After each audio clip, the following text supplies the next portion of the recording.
Oke, mungkin kita semua udah nggak asing lah ya dengan yang namanya digital marketing ya, seperti yang saya ceritakan sebelumnya dan Bu Betari ceritakan sebelumnya ya, bahwa usaha-usaha yang saya lakukan dan Bu Betari lakukan itu juga termasuk dalam kegiatan digital marketing. Nah, mungkin di sini beberapa mahasiswa di sini juga udah terbiasa atau ada yang pernah juga melakukan kegiatan pemasaran melalui digital ya, melalui media digital. Nah, karena hari ini pertemuan pertama, benar ya Bu Utari ya? Pertemuan pertama hari ini di mata kuliah digital marketing. Materi Kenapa? yang pertama, Bu. Ya, nah berarti kita perkenalan dulu nih sama digital marketingnya. Yang pertama itu, apa sih digital marketing itu?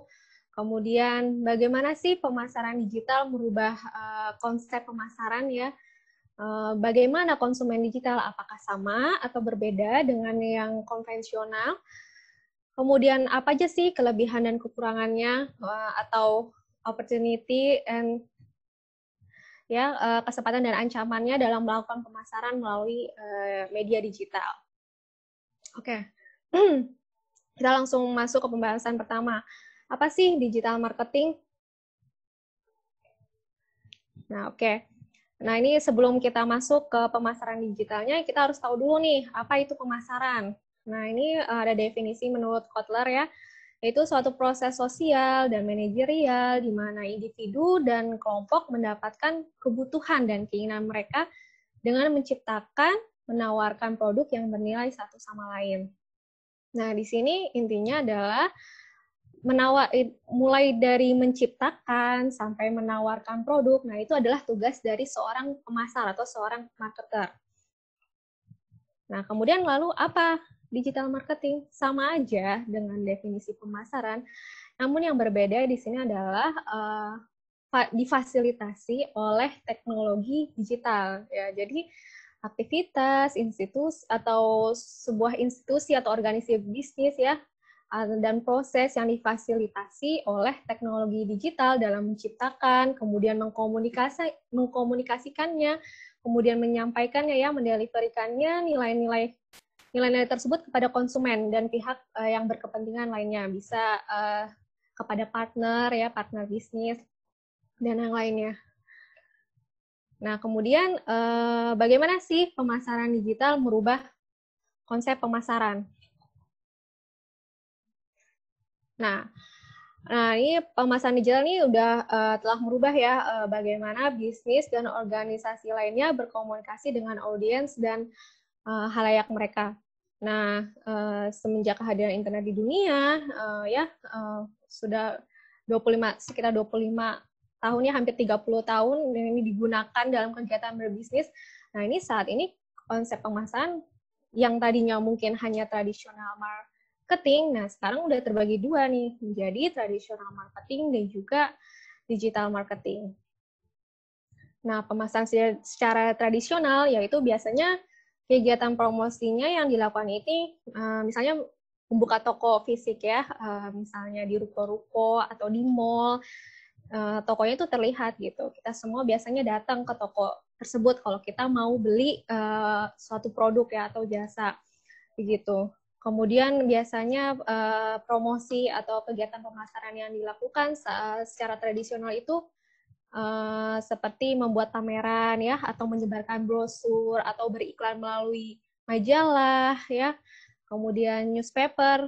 Nah ya itu adalah metode-metode atau cara pemasaran secara tradisional sebelum kehadiran teknologi digital ya ke dalam dunia bisnis. Nah sekarang yang lagi tren yaitu adalah digital marketing. Setelah internet sudah masuk ke dalam dunia bisnis, nah akhirnya sekarang toko atau pelaku bisnis nggak mesti punya toko fisik gitu. Siapapun sekarang bisa melakukan aktivitas bisnis gitu. Siapapun sekarang bisa berjualan, bisa berdagang gitu. Di rumah pun bisa gitu. Atau biasanya disebutnya home industry ya. Kalau misalnya berjualan di rumah. Bahkan dulu juga saya karena sambil kuliah, saya juga jualan sambil di kosan gitu ya. Semuanya saya lakukan di kosannya saya dulu waktu sambil kuliah dulu. Nah, itu untuk produknya gampang. Mungkin dulu orang kalau mau beli harus datang ya. Sekarang ya udah kita tinggal bisa kirim melalui jasa kurir. Sekarang udah banyak banget jasa kurir yang ada, bermacam-macam ya, kita tinggal memilih lah. Oke, selanjutnya. Oke. Di sini, nah sebelum kita melakukan kegiatan yang namanya digital marketing gitu, pemasaran digital, kita harus tahu nih 5D dalam mengelola interaksi digital marketing. Nah, ada digital device ya di sini, kemudian ada digital platforms, digital media, digital data, ada juga digital teknologi. Nah, yang pertama kita bahas satu persatu. Yang pertama digital device. Nah, pasti device itu perangkat, ya kan? Nah, kita harus menentukan dulu nih, kita akan berinteraksi dengan audiens atau target pasar kita melalui perangkat apa? Smartphone kah? Atau laptop? Atau PC? Atau TV? Kan sekarang udah banyak ya smart TV itu. Atau gaming device? Atau perangkat lainnya yang berbentuk Internet of Things atau yang dapat terhubung langsung dengan internet. Nah, atau kita mau menggunakan kombinasi dari semua perangkat itu, gitu. Kita harus menentukan digital device-nya dulu. Nah, kemudian yang kedua, digital technology. Nah, kemudian kita harus menentukan teknologi pemasaran apa yang akan kita gunakan untuk menciptakan pengalaman yang interaktif dengan calon pelanggan kita gitu. Melalui apa? Melalui website atau aplikasi mobile. Kan sekarang banyak ya perusahaan bisnis juga, ada yang hanya dia menjual produknya hanya melalui website saja, bisa juga dia menggunakan, ada yang menggunakan website juga, aplikasi mobile juga. Biasanya kalau yang udah perusahaan yang udah maju ya, biasanya dia menggunakannya keduanya, website dan aplikasi. Namun untuk kayak UMKM ya, yang baru masuk mungkin ya ke dalam dunia bisnis, biasanya baru website-nya aja yang dipakai gitu, yang diciptakan. Kemudian yang ketiga yaitu ada yang namanya digital media. Nah, selanjutnya kita tentukan nih saluran apa atau channel komunikasi apa yang akan digunakan untuk mendapatkan dan menarik audiens atau target pasar kita dalam periklanan ini. Ingin menggunakan apa? Email kah, messaging kah, atau search engines, atau social network. Nah, kemudian masuk ke digital platform. Nah, setelah menentukan medianya, kita tentukan mau pakai platform yang mana, browser atau aplikasi atau platform layanan online yang mana gitu yang mau kita gunakan, mau menggunakan Facebook atau Instagram atau Google, YouTube, Amazon, LinkedIn, dan lain-lain. Nah, itu platformnya. Kemudian yang terakhir yaitu digital data. Nah, ini yang harus dipahami oleh setiap pelaku usaha ya, atau sebuah organisasi bisnis, karena organisasi bisnis ini mengumpulkan informasi mengenai profil audiens mereka atau konsumen mereka. Nah, tapi sebagai pelaku bisnis atau organisasi bisnis juga harus melindungi interaksi konsumen gitu. Saat berinteraksi dengan organisasi bisnis itu, maka data-data mereka itu harus dilindungi oleh hukum. Makanya ada yang namanya Undang-Undang Perlindungan Konsumen begitu. Nah, ini adalah 5 hal atau 5D yang harus dipahami dulu sebelum dalam mengelola interaksi pemasaran digital. Nah, tantangan bagi pemasar ini, gimana caranya atau bagaimana caranya mengintegrasikan 5D ini ya dalam mengelola digital marketing, diintegrasikan dengan pemasaran tradisional. Jadi nggak bisa kita melulu misalnya mengandalkan media digital dalam melakukan pemasaran, tapi juga kita harus mensinkronisasikannya, mengintegrasikannya dengan pemasaran secara tradisional. Nah, itu adalah salah satu tantangan bagi seorang marketer. Nah, kemudian Ini jenis-jenis ya, jenis-jenis dari digital marketing. Yang pertama ada SEO. Nah, mungkin ini udah nggak asing juga ya di telinga kita, biasanya search engine optimization. Nah, ini biasanya gimana sih caranya website kita bisa tampil di halaman utama atau di barisan teratas dari Google gitu. Nah, ada teknik-teknik SEO yang dapat dilakukan oleh sebuah organisasi bisnis, misalnya membuat kata kunci ya. Kalau misalnya, jadi setiap kita membuat tulisan atau biasanya copywriting ya, dia sebutnya di sebuah website, kita harus tahu dulu nih, kira-kira konsumen ini kalau nyari produk, misalnya kita jualan apa? Misalnya kita jualan sepatu sport misalnya. Nah, kira-kira orang nih kalau mau belanja sepatu sport, nyari di Google-nya apa sih gitu kan? Mereka akan ngetik apa di Google gitu ketika orang nyari sepatu sport, apakah misalnya sepatu fashion sport atau sepatu sporty atau apa. Nah, kita harus tahu kata kunci itu. Kalau misalnya kita bisa membuat kata kunci yang sesuai dengan orang yang biasa orang-orang cari ketika mencari produk tersebut, nah itu website kita bisa tampil di halaman teratas Google gitu. Nah, kemudian ada yang namanya SEM ya, SEM, Search Engine Marketing. Ini hampir sama ya dengan SEO, yaitu gimana caranya website kita bisa tampil di halaman utama Google gitu ya. Namun bedanya kalau yang di sini biasanya berupa berbayar gitu, atau biasanya dikenal dengan istilah pay per click ya. Jadi atau menggunakan Google Ads, nah itu namanya search engine marketing. Kemudian email marketing. Ini biasa juga ya, sudah banyak perusahaan yang menggunakan email marketing, terutama kayak misalnya institusi bank ya. Biasanya sering mengirim promosi-promosi yang mereka lakukan itu melalui email. Kemudian sosial media marketing. Nah, apalagi nih sosial media marketing. Ini tren banget nih sekarang nih sosial media. Siapa sih di sini, apalagi anak muda gitu ya, siapa sih yang nggak pakai sosial media? Nah, sosial media marketing ini yang paling tren, mungkin ya, yang paling tren ini di antara semuanya, karena paling banyak digunakan oleh orang, gitu. Terutama di Indonesia juga. Kemudian, display advertising. Nah, untuk display advertising, kalau misalnya kita lagi buka sebuah website, mungkin kita biasa ngelihat di website itu suka banyak iklan-iklan muncul ya. Nah, itu namanya display advertising. Selanjutnya, referral marketing. Nah, kalau referral marketing ini biasanya disebut juga sebagai influencer marketing. Nah, ini gimana sih caranya menciptakan word of mouth tentang produk kita gitu di banyak konsumen. Karena sekarang ini kan konsumen ini dalam membeli online itu lebih mengandalkan kepercayaannya. Nah, mungkin orang-orang ini lebih percaya mau beli sesuatu itu dari omongan orang lain atau dari influencer misalnya ya. Nah, kemudian affiliate marketing. Nah, kalau affiliate marketing ini dari katanya aja affiliate ya, berarti afiliasi. Nah, ini biasanya yang digunakan yaitu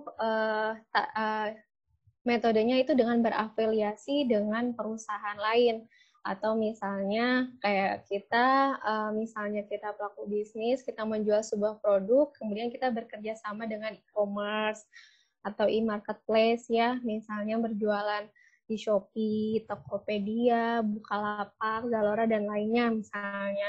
Atau kita berjualan melalui Gojek atau Grab, nah itu namanya affiliate marketing.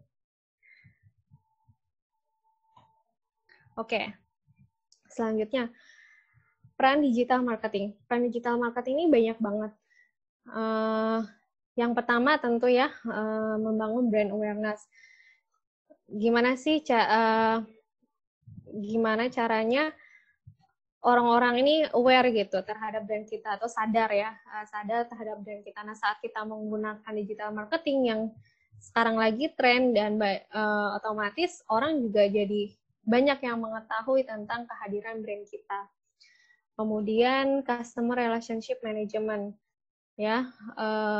Nah, saat ini digital marketing ini bukan hanya tentang bagaimana caranya menjual produk, tapi juga bagaimana sih caranya membentuk atau membangun sebuah hubungan dengan konsumen, begitu.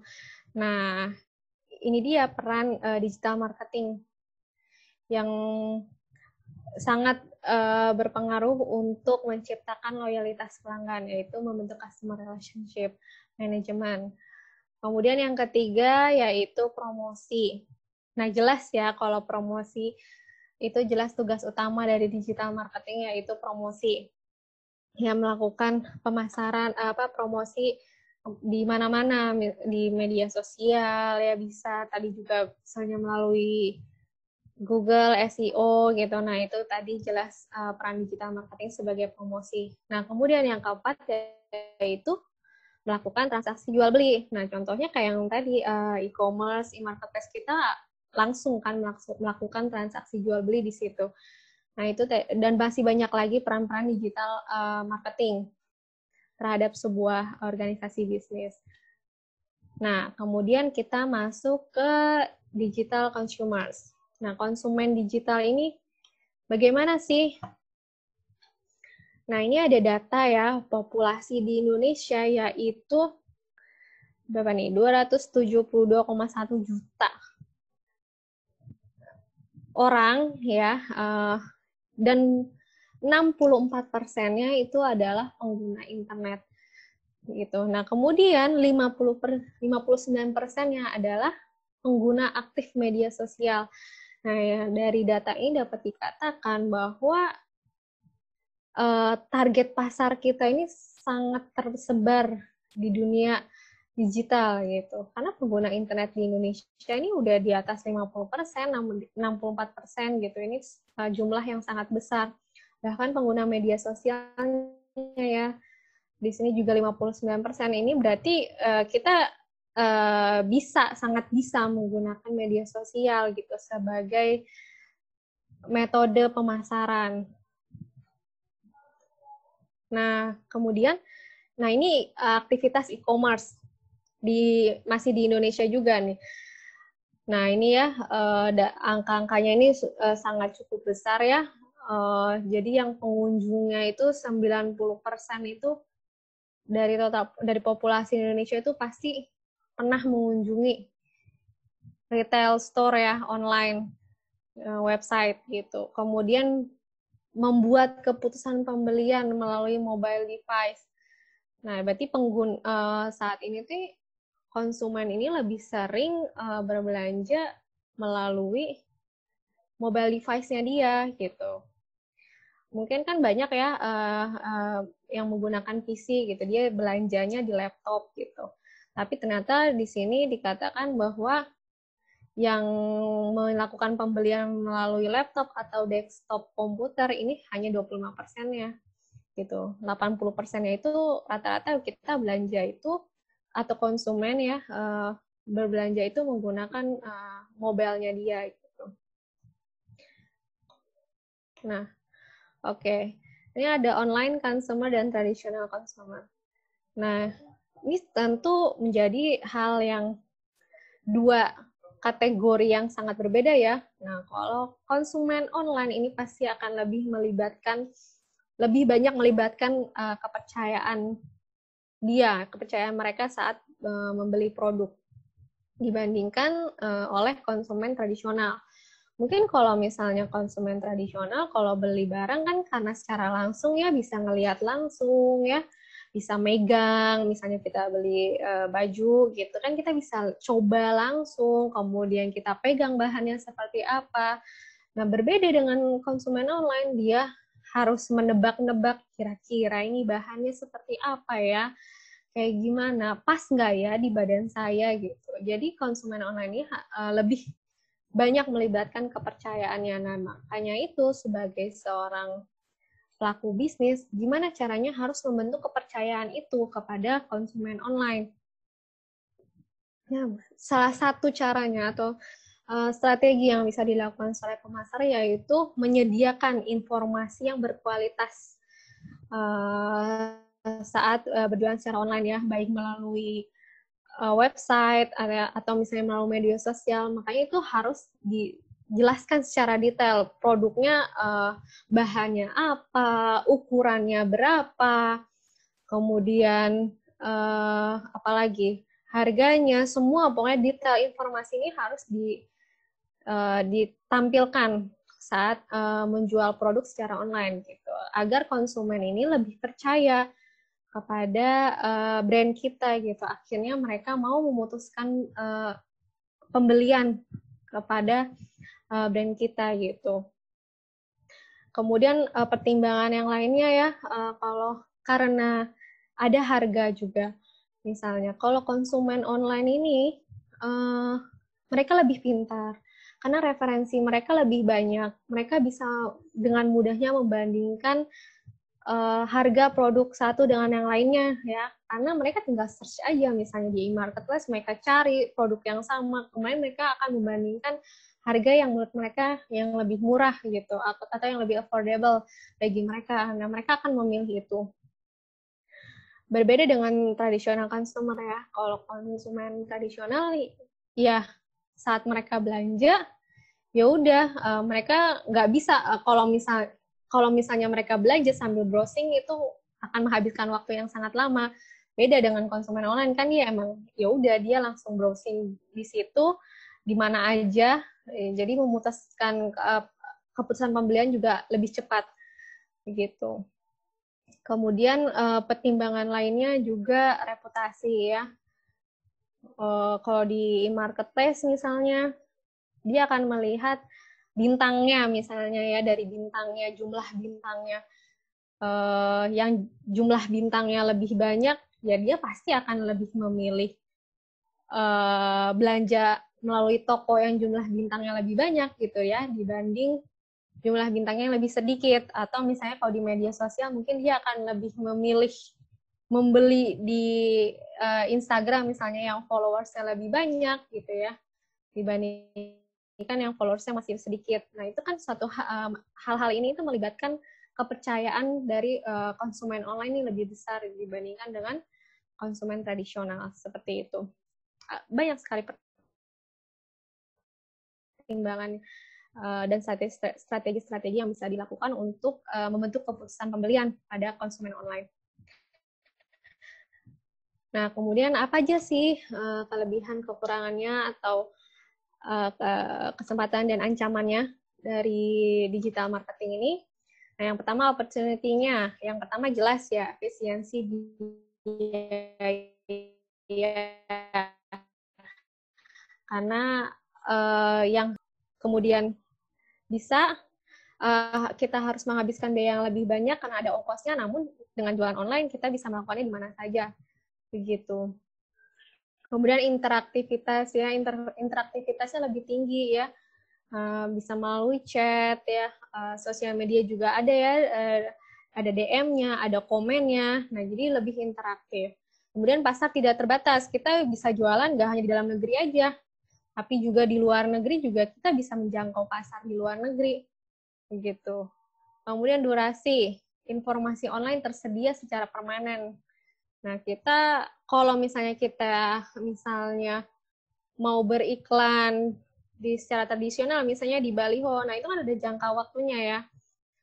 Atau misalnya kita nyewa toko ada jangka waktunya juga, misalnya berapa tahun. Nah, beda kalau misalnya online kan ya itu milik kita ya, itu kita bisa, itu permanen gitu. Kemudian mudah diukur.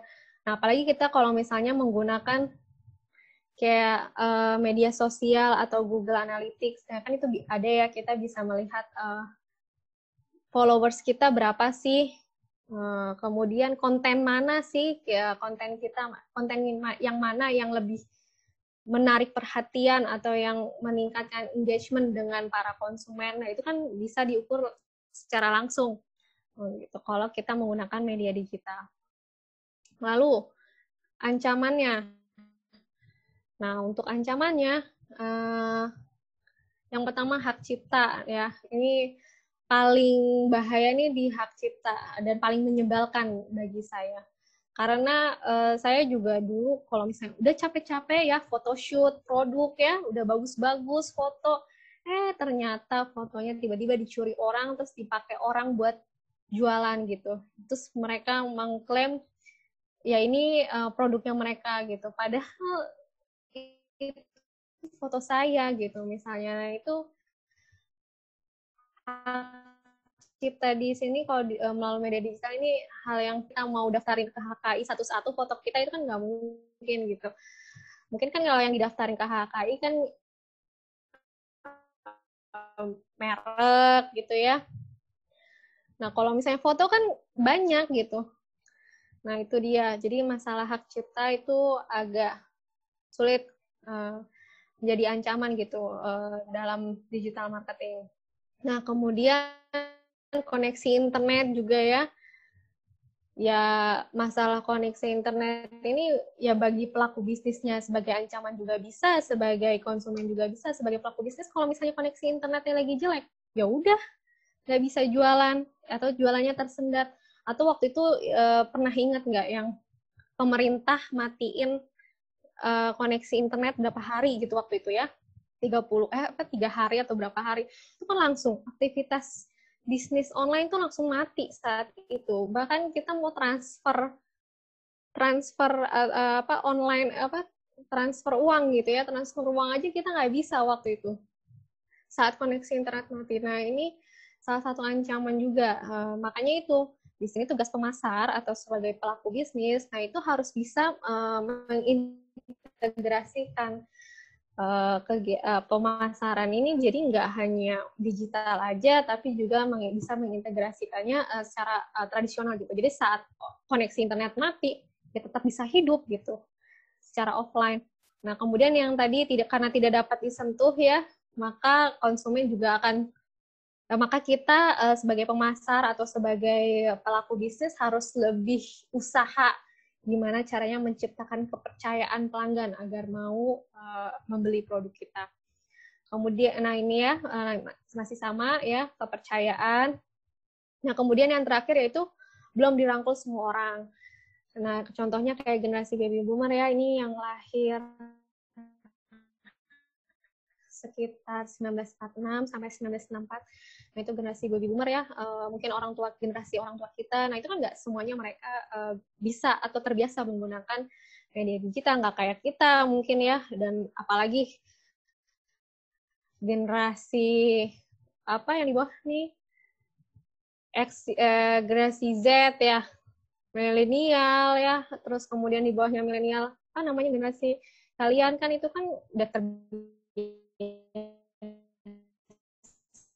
banget sama yang namanya kalau misalnya kita membuat produk untuk kategori orang tua, nah itu kemungkinannya agak susah kalau misalnya kita menggunakan media digital seperti itu. Oke, mungkin itu aja materi dari saya. Kalau misalnya ada yang mau ditanyakan atau didiskusikan, silahkan. Bu Betari, saya serahkan kembali kepada Bu Betari. Terima kasih Bu Fadila. Nah, sebelum kita masuk ke sesi question and answer nih, sesi diskusi juga. Wah, langsung raise hand pengen dapat ini ya, pengen dapat merchandise. Oh gitu ya. Nah, sebelum ini mungkin kita kan di sini ada sponsor by Dalisa, kemudian Makapahit sama Virsa Coworking and Working Space. Nah, sebelumnya Bu Fadila untuk Dalisa mungkin ada yang mau disampaikan dulu? Apanya nih? Misalnya Instagramnya follow gitu. Oh iya. Oke. Ini boleh ya kalau misalnya yang mau follow Instagram Dalisha, silahkan. Dalisha_gallery ya. Mana sih? Tadi saya udah close ini. Share screen-nya. Oh, ada di. Oh iya boleh. Ini ya Instagramnya bisa, atau saya ini nih. Instagramnya bisa langsung dicek aja kalau misalnya mau lihat-lihat yang perempuan ya. Yang cewek-cewek atau yang cowok juga nggak apa-apa sih kalau mau beliin buat kakaknya, adiknya, atau pacarnya. Maka Pahit, ada yang mau disampaikan? Ini juga sponsor kita yang kedua ya. Hadir, Bu. Ya, Assalamualaikum warahmatullahi wabarakatuh. Kedengeran nggak sih? Halo? Ya. Waalaikumsalam warahmatullahi wabarakatuh. Oh, ya, perkenalkan saya Muhammad Nova Raihan, Prodi Bisnis Digital kelas 3A. Di sini saya perwakilan dari owner Makaroni Makapahit. Kita bikin bisnis ini dari bulan lalu, Agustus awal. Kenapa ngambil nama Makapahit? Karena apa ya? Terinspirasi dari kerajaan Majapahit sih, Bu. Terus jadi diplesetin gitu kan, jadi Makapahit. Terus dari situ kita nyari apa sih makna dari pahit itu gitu kan. Karena mungkin stereotip orang-orang kayak Makapahit berarti kayak makaroni pahit. Tapi kita di sini bukan menganggap pahit itu sebagai rasa pahit, tapi pembelajaran kita gimana cara menyikapi pahit itu gitu. Jadi kalau orang-orang yang menyikapi pahit itu adalah pahit, ya orang itu akan merasakan pahit. Tapi kalau orang-orang menyikapi pahit itu dengan ini adalah pembelajaran, orang-orang akan menyikapinya ya dijalanin aja gitu, dinikmatin kepahitannya gitu. Terus kita di sini Makapahit itu pengen menemani moto kita tuh ingin menemani pahitnya kehidupan pelanggan kita. Jadi misalnya kalau lagi nugas, Pahit banget nih kayaknya. Hidupnya pahit banget kayaknya nih. Enggak, cuman Kenapa pahit nih emang hidupnya? ada yang menarik kan, Makapahit kan ingin menemani kepahitan hidup pelanggannya nih, Pal. Iya. Tapi kan yang dikirain itu kan jadi ada produknya, berarti produknya yang manis gitu ya, menemani kepahitannya. Kenapa produknya jadi pedas gitu, makaroni pedas. Jadi dia udah pahit nangis gitu kan? Pedas. apa ada ini tertentu gitu jadinya? Sebenarnya itu belum ini sih, Bu, belum berkembang banyak. Cuman kenapa kita masih baru asin sama pedas karena teman saya orang asli Tasik dan dia suka beli makaroni Tasik gitu kan. Nah, ciri khas makaroni Tasik itu ya pedasnya dari bumbu ini gitu, Bu. Jadi mau ngenalin lagi ke orang-orang makaroni Tasik ini. Oke, ada lagi ini Instagram dan lain-lainnya bisa di-follow. Untuk Instagram bisa dicek di @makapahit.id. Di situ juga kita lagi ngadain promosi. Ya, lagi ada promosi. Harga satu piecesnya tuh 10.000. Cuman karena kita baru launching, jadi ada promosi potongan 20%.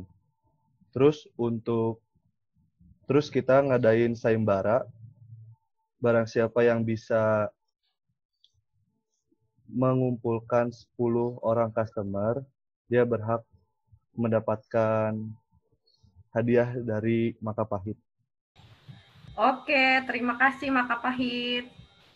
Terima kasih juga Bu atas waktunya.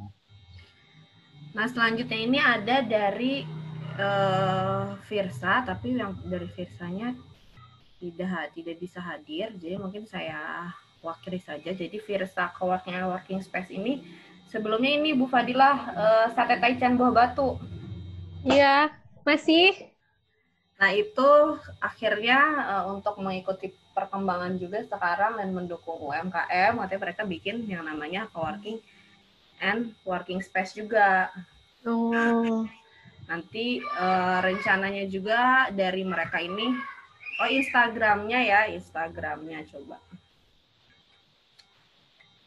Ada tempat nongkrong dulu ya. Tempat nongkrong dulu kita ya, sambil makan sate.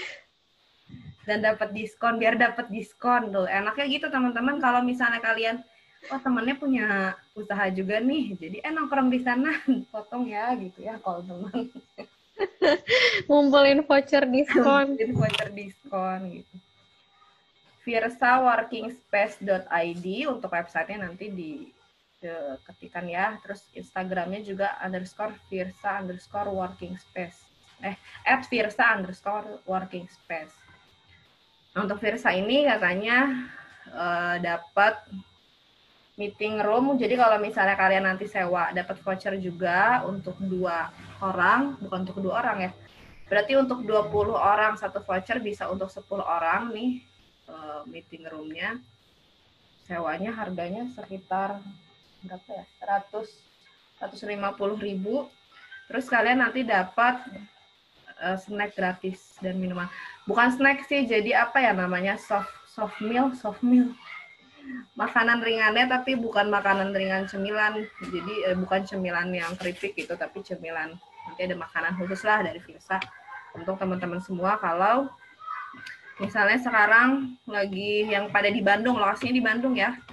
Jadi untuk teman-teman yang pada di Bandung nih mau sambil belajar, atau misalnya tadi Noval mau sosok meeting mau meeting di Bandung nih sama teman-teman gitu, itu nanti juga dapat voucher bonus makanan dan minuman.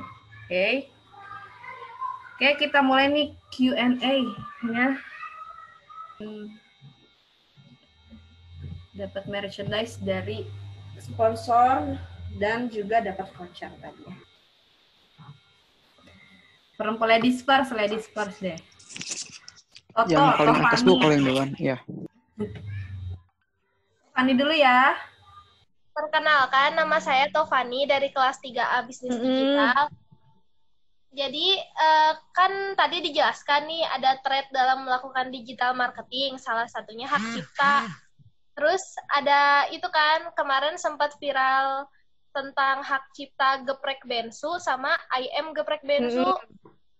Nah, kalau menurut Ibu sendiri nih gitu, kalau misalnya kita membuat brand gitu, terus tiba-tiba logo sama namanya nggak sengaja samaan sama brand lain gitu, padahal kita bikin sendiri gitu, kan sekarang udah banyak nih brand-brand, takutnya nanti dikiranya hak ciptanya ngikutin gitu, apa gimana pencegahannya menurut Ibu gitu, biar nggak kena kasus yang sama. Ya. Ini langsung dijawab, Bu, atau dikumpulin? Langsung jawab? Langsung jawab aja, Bu. Langsung jawab aja. Jadi sebelum kita buat brand ya, nama merek misalnya ya, untuk produk kita, nah kita harus cari dulu, kita bisa browsing kok ke websitenya, website HKI, kita bisa cek dulu, misalnya kita masukin nama brandnya apa, nah kita cek di situ apakah udah ada apa belum gitu. Kalau misalnya udah, ya berarti kita mau nggak mau harus ganti nama merek gitu dari produk kita gitu. Tapi kalau belum ada, oke, segera langsung daftarkan. Kalau misalnya nggak didaftarin, udah siap-siap aja. Kalau nggak segera ya, siap-siap aja nanti keburu diambil sama orang gitu. Jadi kalau misalnya daftar merek HK ini emang siapa cepat siapa dia yang dapat gitu. Jadi emang harus segera dilakukan. Kalau misalnya mungkin di sini ada yang berbisnis ya, nah ini kalau ada yang belum daftarin, maka segeralah daftarkan gitu sebelum ternyata merek kita diklaim sama yang lain gitu. Kita bisa buka langsung aja, buka websitenya ya, website HKI kayak gitu, nanti dicek. Jadi hak cipta tuh nggak hanya merek aja ya. Jadi misalnya merek, logo, nah itu semuanya didaftarkan gitu. Jadi jangan cuma mereknya doang terus logonya nggak didaftarin. Jadi kalau bisa langsung logo dan mereknya gitu. Tapi gitu. Bu, kalau mendaftarkan yang kayak gitu biasanya bayar atau enggak ya? Biasanya sih tergantung. Jadi ada momen di mana emang si Dirjen HK-nya ini dia membuka secara gratis, tapi kadang biasanya juga suka ada ya biaya untuk administrasinya, biaya administrasi sekitar berapa ratus ribu gitu. Tapi kalau kita pakai jasa orang lain ya, orang pihak ketiga, nah itu baru bisa lebih mahal. Jadi kalau misalnya emang mau daftar sendiri itu bisa lebih murah, cuman kadang suka ada jasa orang ketiga ya yang mendaftarkan itu baru mahal gitu.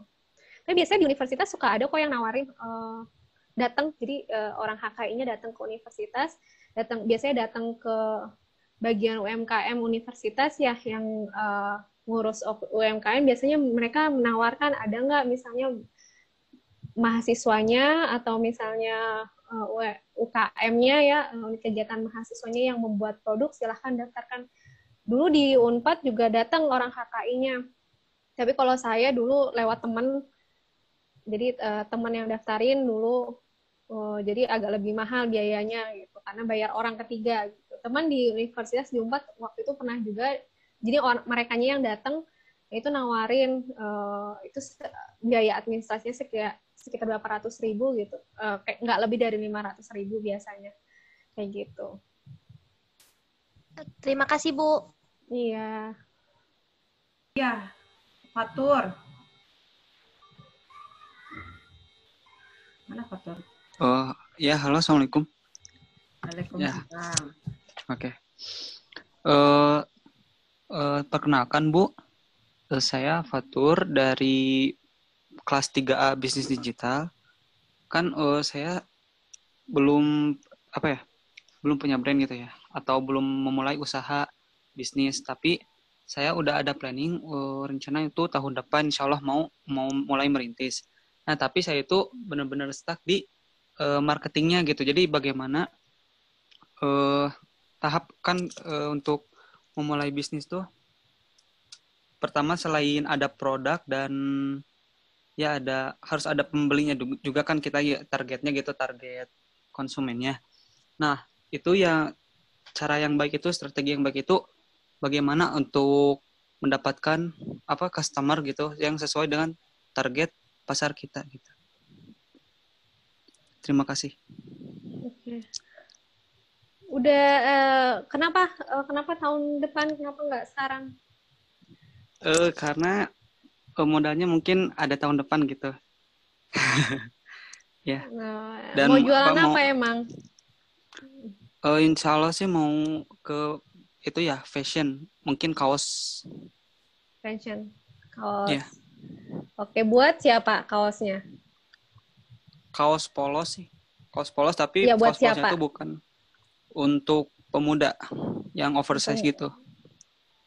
Oh, oke, yang oversize. Terus yang seperti apa? Polos, ya yang polos dulu. Kira-kira yang belinya itu kira-kira karakter pembelinya itu mau orang yang bukan karakter pembeli, karakter orang yang menggunakan kaos itu tuh orangnya yang seperti apa? Yang pasti mungkin fashionable gitu ya, karena sekarang kan lagi tren juga untuk baju-baju oversize gitu, apalagi banyak gitu peminatnya, terutama cewek juga kan ya, apalagi kalau ada logo-logo yang estetik lah istilah sekarang tuh kayak gitu.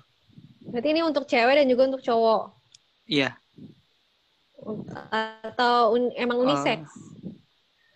Bisa unisex ya, bisa unisex, cuman saya lebih fokusnya ke cowok dulu gitu, tapi bisa unisex untuk bajunya.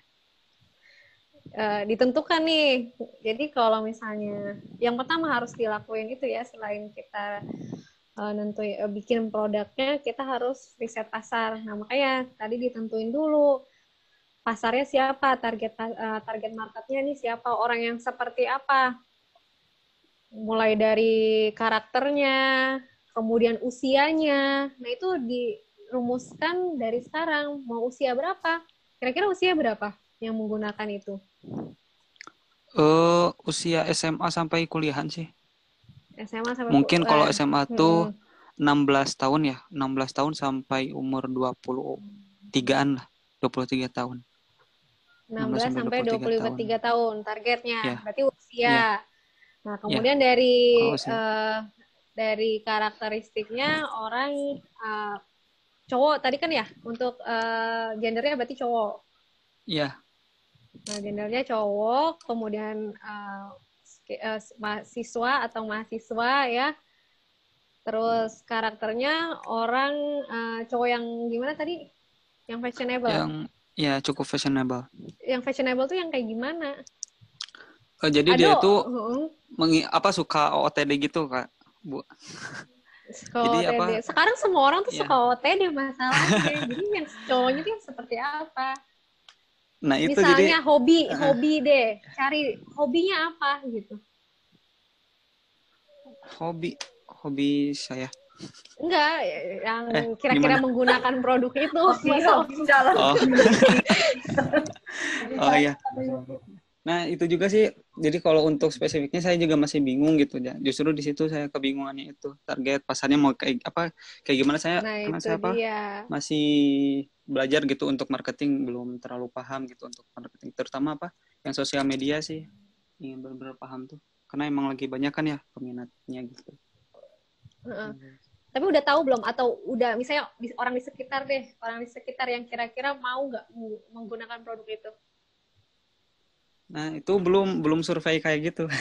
Ini baru planning di buku kertas kayak gitu.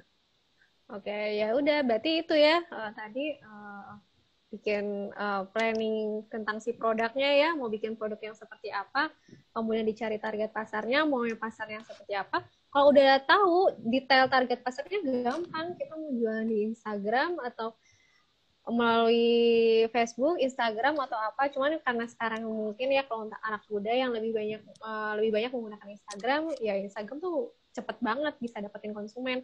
Atau minimal deh, minimalnya pemula itu jualan itu ke orang sekitar kita. Teman-teman misalnya ya, ke teman-teman. Kira-kira teman-teman orang di sekitarnya Fatur Rahman nih mau nggak pakai itu? Cari itu dulu aja. Jadi nggak usah mikir yang jauh dulu. Cari dulu orang sekitar Fatur Rahman misalnya.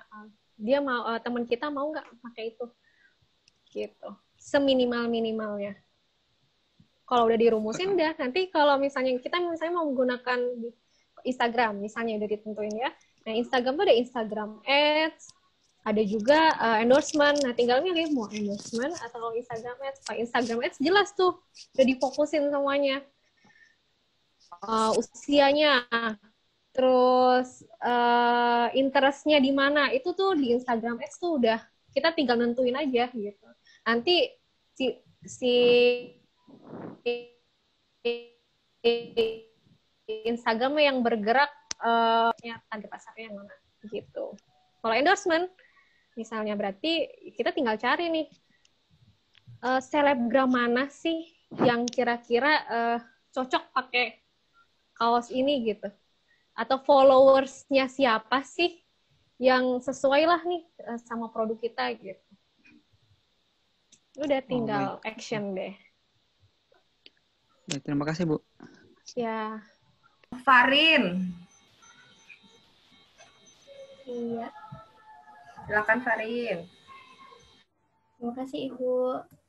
Sebelumnya perkenalkan Bu, nama saya Farinia Askarin, saya dari kelas A Bisnis Digital. Saya ingin bertanya Bu, untuk sekarang itu kan yang benar-benar lagi trending tuh media sosial tuh kan TikTok ya Bu.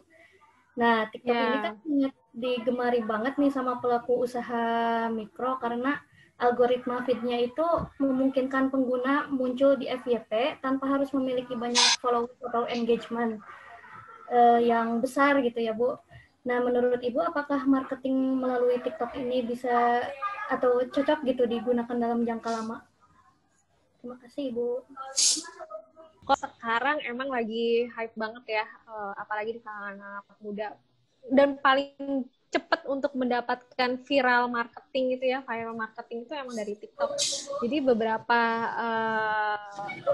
brand gitu ya, dia pemasarannya melalui TikTok, kemudian nanti di link ke Instagram, jadi di-upload juga di TikTok, kemudian di-upload juga di Instagram ya gitu ya. Nah, tapi kalau misalnya untuk jangka panjangnya, sebenarnya saya sih kurang yakin juga sih ya. Cuman pernah ingat Snapchat kan ya? Snapchat juga dulu hype banget gitu. Tapi ternyata sekarang ya udah hilang gitu aja. Kalau perkiraan saya ya, tapi saya kurang tahu juga ya. Saya nggak tahu juga. Cuman kalau perkiraan saya kayaknya sih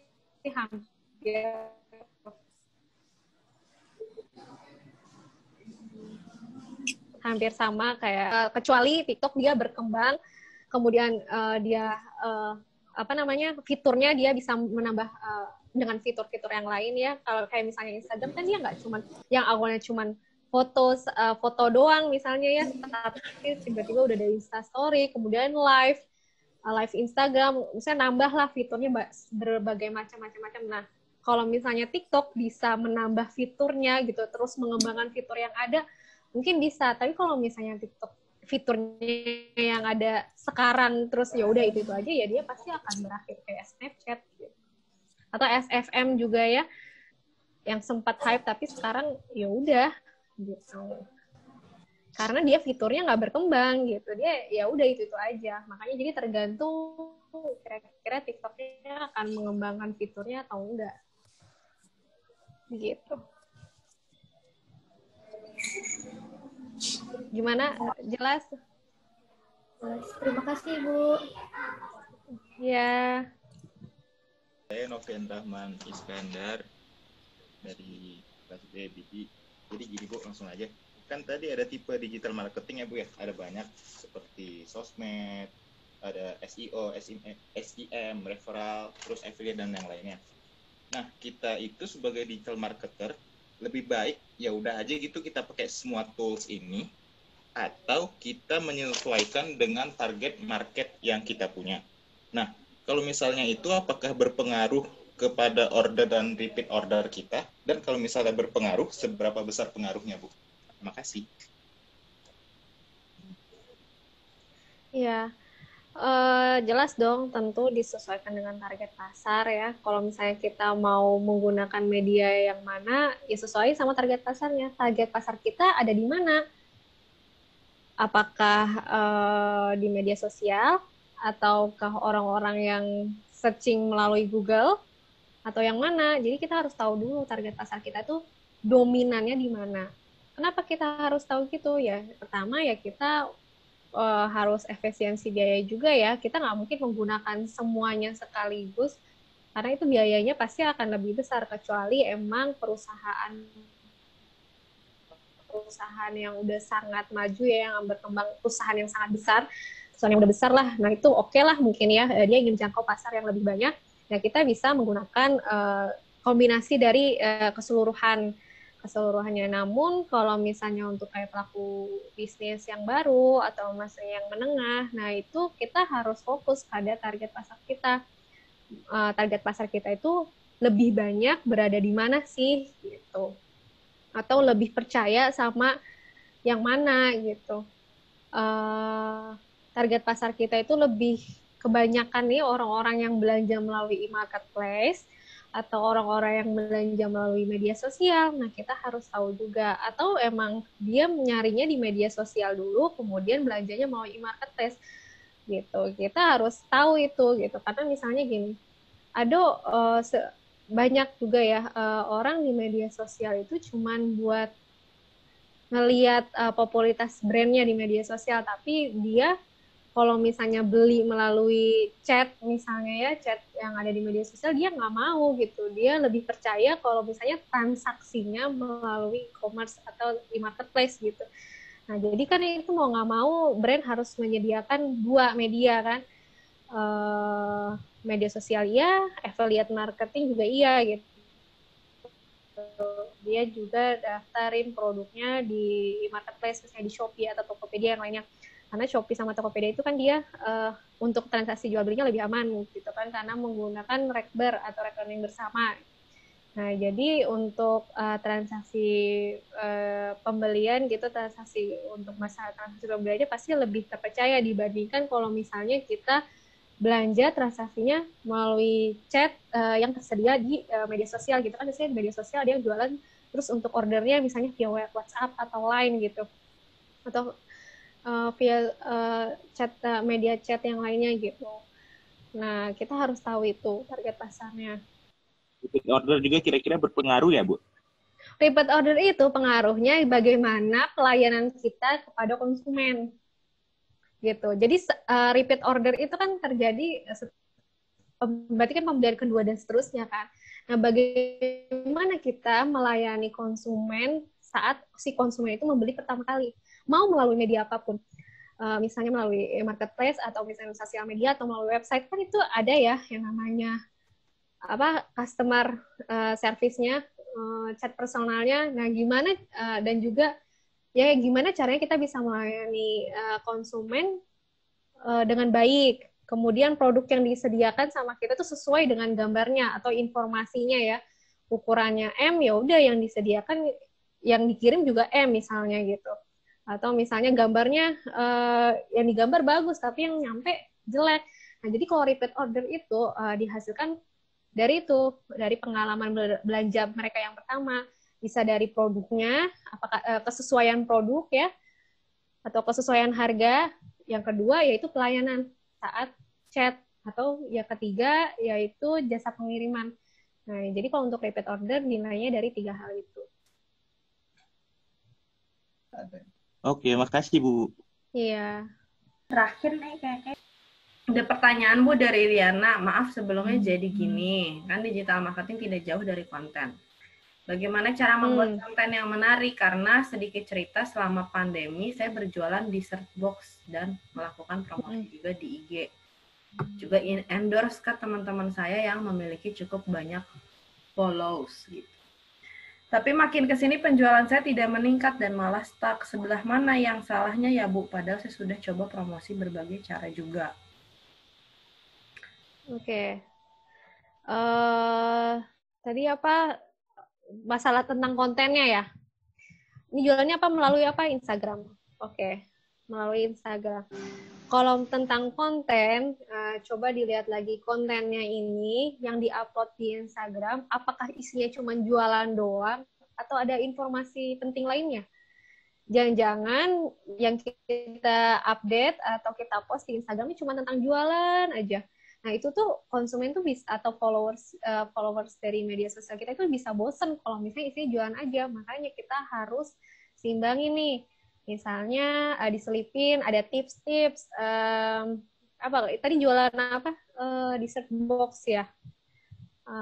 Makanan. Oke, dessert. Kira-kira misalnya tips apa ya kalau yang berhubungan sama dessert box tuh? Makan dessert itu enaknya itu sambil ngapain sih misalnya gitu, atau misalnya dessert box ini cocoknya ini sambil minumnya apa sih misalnya. Jadi ada seling-selingan yang lain, jadi isi konten itu jangan hanya jualan aja karena followers itu bisa bosan gitu. Jadi harus bisa berisi tentang informasi yang lainnya ya, yang bersifat informatif, kemudian bersifat interaktif juga, yang buat konten yang orang tuh jadi pengen komenin juga gitu di postannya kita gitu. Atau bisa juga melakukan challenge ya, itu bisa juga ya. Saya menghabiskan dessert box dalam waktu sekian detik atau gimana gitu ya. Pokoknya harus kreatif emang kalau misalnya dalam membuat konten, dan harus konsisten. Karena ya kita tahu ya logaritma Instagram ini kan sekarang ini emang udah berubah ya, nggak kayak dulu. Kalau dulu tuh kayaknya saya post Instagram mau kapanpun kayaknya yang like tuh langsung banyak gitu. Tapi walaupun saya udah jarang post nih, kemudian saya tiba-tiba ngepost itu banyak yang like. Tapi beda kalau sekarang. Kalau sekarang itu kalau misalnya kita jarang ngepost atau jarang berinteraksi dengan followers kita, post kita tuh bakal ada di paling bawah di feed home ya, kalau halaman utama Instagram tuh home ya, atau feed di situ tuh kita paling bawah gitu kalau kita jarang berinteraksi sama followers kita. Makanya jadi gimana caranya kita membuat konten-konten yang akhirnya tercipta tuh interaksi dengan para followers. Atau misalnya di Instastory kan sekarang banyak banget ya fitur-fiturnya, ask and question atau polling. Nah, itu kita bisa membuat itu sebagai interaksi. Jadi kita nggak kehilangan engagement dari para followers kita, seperti itu. Begitu, Riana. Gimana, udah cukup, Riana? Nggak ada suaranya ya? Nah, mungkin sedikit menambahkan juga nih buat pertanyaannya Riana ya, Bu Fadilah. Kebetulan saya tuh kan ngobrol-ngobrol juga dengan konsultan pendamping UMKM, terutama biasanya pada produknya ini produk-produk misalnya makanan gitu ya. Nah, ternyata juga beberapa kesalahannya bukan cuma dari distribusi pemasarannya aja, bukan cuma dari pemasaran digital, tapi justru pada produknya. Iya, betul. Kalau Produknya jelas itu.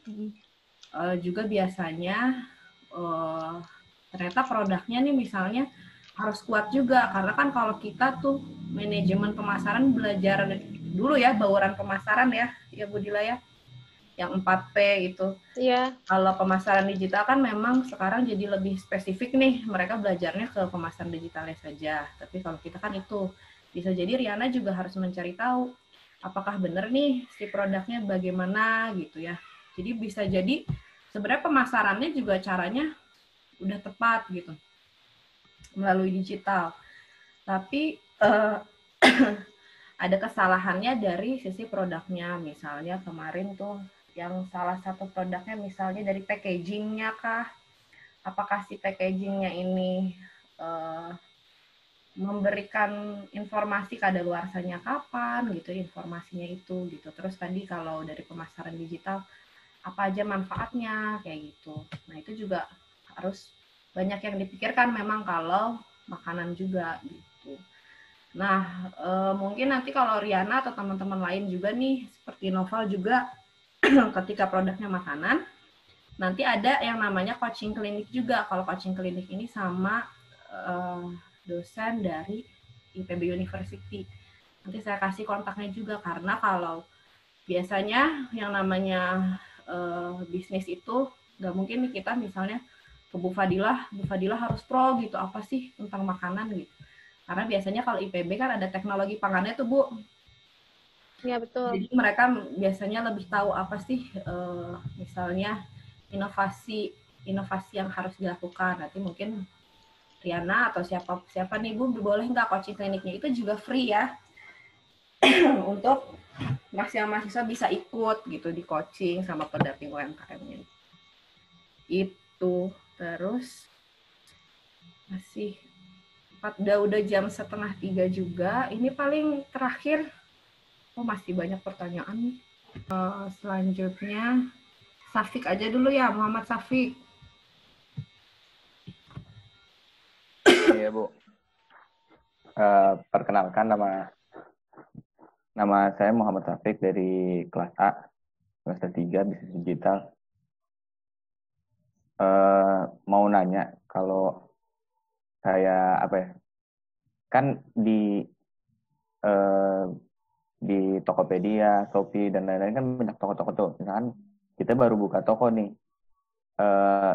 terus biar kita buka toko kan pasti kepercayaan pembeli tuh udah sama toko-toko yang lama kan, yang udah gede tokonya.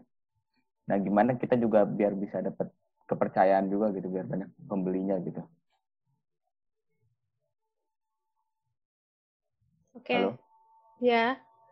Siapa tadi namanya? Muhammad Safik, Bu. Oh ya, Safik.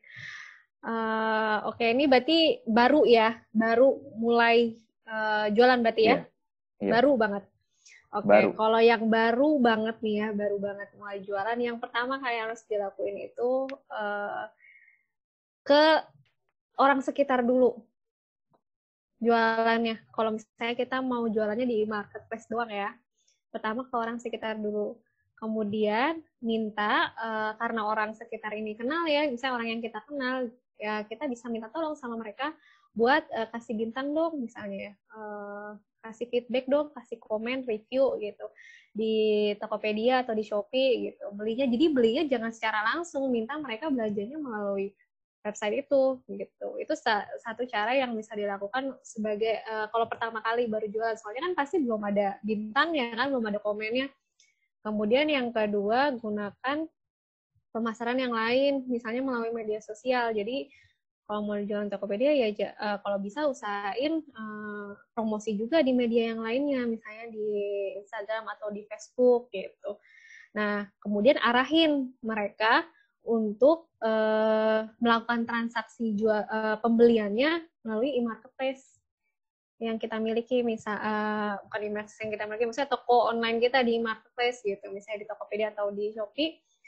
Jadi arahin mereka untuk datang ke toko online kita di Tokopedia gitu.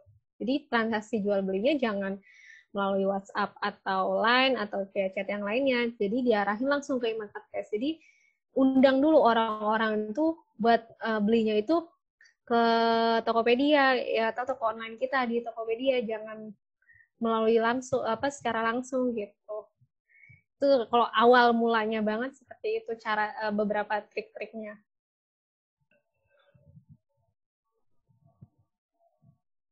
Iya, Bu, makasih. Oke. Oke, terima kasih Bu Fadilah dan juga teman-teman mahasiswa semuanya. Ini pertanyaannya sebenarnya masih banyak, tapi pertanyaan nanti di Japri aja ya, ke Bu Fadilah. Iya, boleh. Nah, bisa ke Instagram saya juga mampir boleh, atau chat boleh. Dilanjut live ini Bu, live IG. Oh, saya jarang sih live IG. Bingung.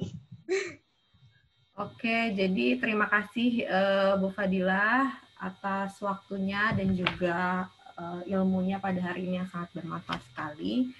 Nah, untuk sertifikatnya akan di-emailkan ke Bu Fadilah ya, Bu. Nah, untuk teman-teman semua juga nanti yang bertanya, kemudian yang ya pokoknya sudah bertanya dan ikut sesi diskusi, nanti untuk merchandise-nya akan dikirim ke alamat masing-masing ya, dikumpulkan ke Fatur ininya, nama dan alamatnya. Oke, terima kasih semuanya. Sekian saja pertemuan kali ini. Semoga bermanfaat untuk teman-teman semua. Assalamualaikum warahmatullahi wabarakatuh.